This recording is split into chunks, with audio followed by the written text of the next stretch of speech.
This story really shook me, and it's not just because of the cruel comments coming from the in-laws or the constant stream of judgment. It's about how utterly alone you can feel in your marriage when your partner chooses peacekeeping over partnership. Here is what she wrote. My husband and I have been married for over 20 years. For the first 10, we lived near his family and they constantly intruded. They criticized every decision, compared me to his siblings, and always made me feel like I came up short. When I got pregnant 6 months into our marriage, his parents and sister yelled at us. After our daughter was born and diagnosed with a disorder, my mother-in-law told people I had caused it for attention and that I couldn't take care of a baby. She has ruined so many moments that should have been sweet. At our wedding, she said that she couldn't invite friends because our wedding theme was too embarrassing. When we named our daughter, my mother-in-law and sister-in-law yelled at me for 2 hours because they didn't like it. After we brought our baby home, my mother-in-law stormed out of the house because my mom had made dinner and my mother-in-law felt left out and felt like I was favoring my family. They told me several times how they wished my husband would have married somebody else. Anytime I try to set boundaries, I'm painted as the problem. They favored the other grandkids for years. My kids are often excluded, ignored, or completely forgotten about. Finally, we moved 10 hours away nearly a decade ago, and that has helped.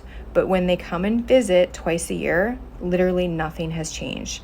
They bring photos of their other grandkids and obsessively talk about them to our children, and they never focus on how well our kids are doing or even what our children are interested in.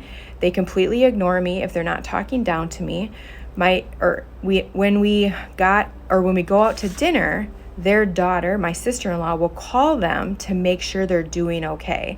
Every single time she wants to make sure they're safe, which makes me wonder, what the heck are they saying about us to them or to her?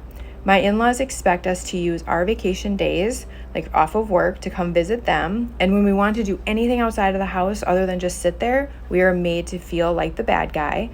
My husband literally can't stand up against them. He can't. It's impossible for him. He sides with them. And then he manipulates me to keep the peace. It's caused a huge rift in our marriage, and I don't know what I have done to deserve this.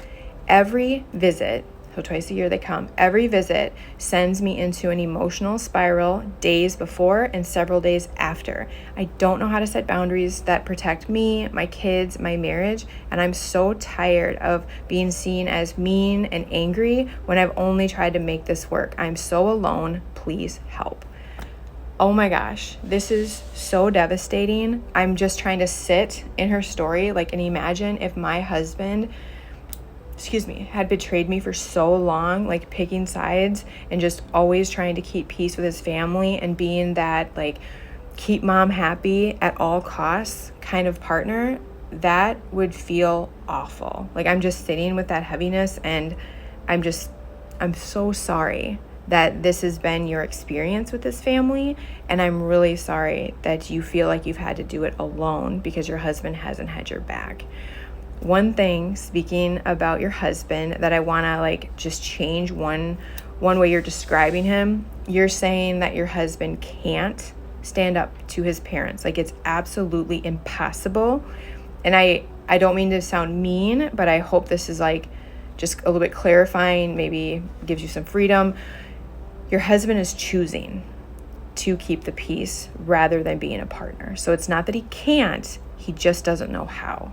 So the first thing, if this were happening to me, that I would do is I would get my butt with my husband into therapy. I know it sounds boring, and this is a longer process. I wouldn't go after my in-laws. I wouldn't be figuring out boundaries right away with my in-laws. I would be focusing on getting on the same page as my husband, because that is where the work has to happen first. Because no matter what boundaries you set up, it just feels like no matter what, you're gonna feel awful because of it. So I would really want to get him on the same page. So therapy would be the first step for me. If my husband wasn't willing to go to therapy, or maybe it was out of our budget or whatever, we just couldn't get into the right therapist that kind of understood what was going on and could really help us, then I would rely on two resources immediately. There's a book by Lindsay Gibson, Disentangling from Emotionally Immature Parents.